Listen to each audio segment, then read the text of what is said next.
शुक्रिया। उपस्थित इमाम अली चिंटू हमारे ज़िला के कांग्रेस अध्यक्ष, ब्लॉक अध्यक्ष गिरी जी, शौकत साहब, शमशेर साहब, सरफराज साहब, मुदस्सिर साहब, तबस्सुम साहिबा, असरार रज़ा साहब, इमामुद्दीन साहब, श्यामलाल जी, अंजुम अख्तर साहब, मिसबुल साहब, निसाबुल साहब, राम विनोद जी, नसबुल लाल जी और जितने भी इस हाट में मौजूद हैं, आप सबों को मेरा सलाम। आज आने का मकसद एक है, जो आप में से कुछ लोगों ने न्यूज़ में सुना होगा कि लोगों के गुजारिश पे राहुल गांधी जी फिर से यात्रा 14 जनवरी से निकाल रहे हैं और 20 मार्च तक उनका यात्रा होगा और जो बम्बई में ख़त्म होगा। शुरू मणिपुर से होते हुए हमने गुजारिश की है कि भाई किशनगंज के इलाके के लोग आपको हमेशा राहुल गांधी जी को मानते हैं और पार्लियामेंट में 40 सीट में अकेला सीट आप लोगों ने, भले ही मैं एमपी बना, लेकिन आप में से ज़्यादातर लोगों ने कांग्रेस को वोट दिया, राहुल गांधी के नाम पे वोट दिया और वो यहाँ से जाएंगे। तो हमने रिक्वेस्ट किया उनको कि वो किशनगंज होते हुए जाएं और थोड़ा ज़्यादा वक्त हमें दें। तो मुझे उम्मीद है कि वो उस तरफ से जाएंगे किशनगंज होते हुए। तो मेरे तरफ से आप सबों को गुजारिश है कि आप में से जितने लोग जा सकें उस यात्रा में शामिल हो सकें, तो हौसला अफजाई होगा और दुनिया को पता चलेगा कि वाकई में जो राहुल गांधी जी मोहब्बत की दुकान खोल रहे हैं नफ़रत के माहौल में, उसके साथ ज़्यादा से ज़्यादा लोग जुड़े हुए हैं। और ये जुड़ना इसलिए भी ज़रूरी है क्योंकि वक्त कम है, आज़ान होगा। हालांकि रोशनी है, आपके यहाँ पे लाइट लगाया हुआ है हमारे शौकत साहब और गिरी साहब के कहने पे, और चूँकि ये एक मरकज़ है, यहाँ पे ये लाइट एमपी फंड के तरफ से हुआ है, तो रोशनी तो रहेगी, लेकिन आज़ान का वक्त हमारे लिए नहीं रुकेगा, ना ही और किसी के लिए। तो आज ज़रूरी इसलिए है, आज़ान तो नहीं होती ना, ज़रूरी इसलिए है कि हिंदुस्तान के लोगों की हालत बद से बदतर होती जा रही है।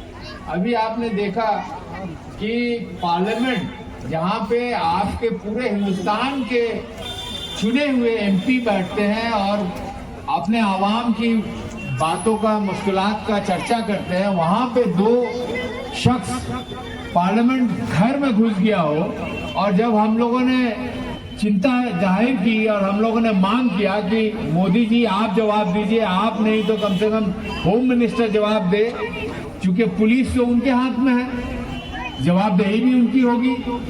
तो जब हमने जवाब मांगा तो हम लोग को पहले दिन 15 लोगों को निष्कासित कर दिया, 15 एमपीज को निष्कासित कर दिया। उसके बाद हम लोग पार्लियामेंट के अंदर जा नहीं सकते। और जब हमारे और साथियों ने मांगा तो कुल मिला के 146 एमपीज को आप अंदाजा लगाइए, 543 एमपीज हैं लोकसभा के और 250 करीब राज्यसभा के, उसमें से 150 अपोजिशन के एमपीज को बाहर निकाल देना, तो इसका मतलब आपकी बात कौन रखेगा वहाँ? ऐसा तो कोई नहीं है कि कह सकता है कि नहीं भाई हम सब कुछ जानते हैं। ना हम कह सकते हैं, ना आप कह सकते हैं, ना आप कह सकते हैं। उसी तरह मोदी जी भी नहीं कह सकते कि जो वो कर रहे हैं सब सही है। अगर सही किया होता तो आज लाखों की तादाद में ट्रक क्यों रुका हुआ था? गलत फैसला किया उन्होंने, जो अब वापस लेना पड़ेगा उनको। तो हम लोगों को आपने चुन के इसलिए भेजा कि सही क्या है, गलत है, हम बताएंगे और आप जायजा लीजिए। आपको लोगों ने प्राइम मिनिस्टर बनाया है, आप हक रखते हैं कि भाई फैसला आप कीजिए, लेकिन मशवरा तो हम दे सकते हैं, सही गलत तो हम बता सकते हैं, लेकिन आप हमको बोलने भी नहीं दीजिएगा। तो ये तानाशाही चल रही है।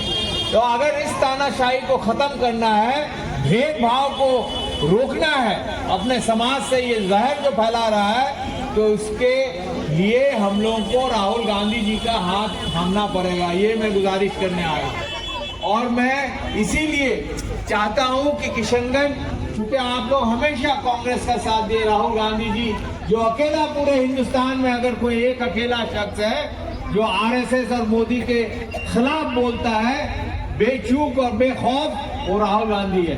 क्या मैं गलत कह रहा हूं? आप बताइए। और किसी में है हिम्मत? एक अकेला राहुल गांधी के अलावा और कोई है हिम्मत? सबको जेल में फेंक दिया। गलत कह रहा हूं भाई? तो अगर हमारे लिए राहुल गांधी इतना खतरा ले रहे हैं, इतना मेहनत कर रहे हैं, तो उनका हौसला अफजाई के लिए हम लोग को जाना चाहिए। और जो हालात है हमारे इलाके में, जो भी यहाँ के मुद्दा रहा, ये पिछले 4 सालों में, हालांकि 1 साल बीच में कोविड की वजह से सब कुछ ठप हो गया, लेकिन बाकी 3-3.5 सालों में जितना मुद्दा आप लोगों के तरफ से मुझे जानकारी हासिल हुई, सब मुद्दे पे हमने पार्लियामेंट में चर्चा की।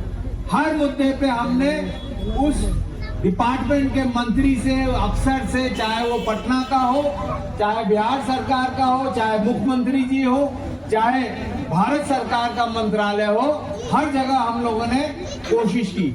और उसी का नतीजा है कि बिहार में पीएमजेएसवाई जो एमपी के माध्यम से होता है, सड़क बहुत बनता है। कुछ एमपी के माध्यम से डायरेक्ट बनता है, जिसको पीएमजेएसवाई कहते हैं। कुछ जो एमएमजेएसवाई है, जो बिहार सरकार एमएलए के माध्यम से बनता है, कुछ जिला परिषद के माध्यम से बनता है, कुछ छोटा मोटा पुल, पुलिया, कलवट, छोटा नाला, सड़क आपके मुखिया, आपके वार्ड मेंबर, आपके ब्लॉक सचिव से भी बनता है। और आप गौर करेंगे कि बिहार में अभी जो हाल में, खास करके पुराना में हिसाब नहीं दे रहा, जो अभी का हाल का जो रिपोर्ट है,